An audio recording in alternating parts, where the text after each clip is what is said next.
நீ என்னாச்சு இப்படி நிக்கிற? ஏன்னு கேட்டா இங்க பாருங்க, கொஞ்சம்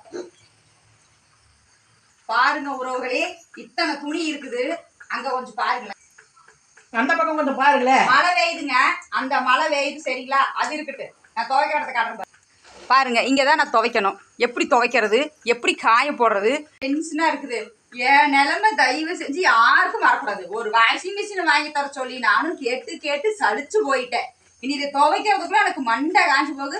துவைக்கிறது பெருசு இல்லைங்க, எப்படியோ ஒன்று துவைச்சு போட்டுடலாம். எப்படி காய போட்டு காய வைக்கிறதுங்கிறது எனக்கு பெரிய விஷயம். அதுக்கு ஒரு ஹீட்டர் பாக்ஸ் வாங்கி கொடுங்கன்னு கேளுங்க. உங்க ஊர்ல மழையா என்றது என்னங்கிறதையும் சொல்லுங்க. முக்கியமா இன்னைக்கு எல்லா உறவுகளுக்கும் சுதந்திர தின நல்வாழ்த்துக்கள். ஓகேங்களா? பாருங்க மக்களே, 2 குண்டா துணியை ஊற வச்சிட்டேன். என்ன ரீசன்னா, முந்தானேத்து அவர் வேலை செய்கிற தோப்பில் கொஞ்சம் வேலைங்க, அங்கே போய் 3 மணி ஆயிடுச்சு, துவைக்க முடியல. நேற்று இங்கே தேங்காய் போட வந்துட்டாங்க, அதனால் துவைக்க முடியலைங்க. அதாவதுங்க ஒரு 2 நாள் 3 நாள் துணி துவைக்கலின்னா இப்படி சேர்ந்துருதுங்க. எனக்கு மட்டும்தான் இப்படியா, உங்களுக்கும் இப்படியாங்கிறத தயவு செஞ்சு கமெண்டில் சொல்லுங்கள்.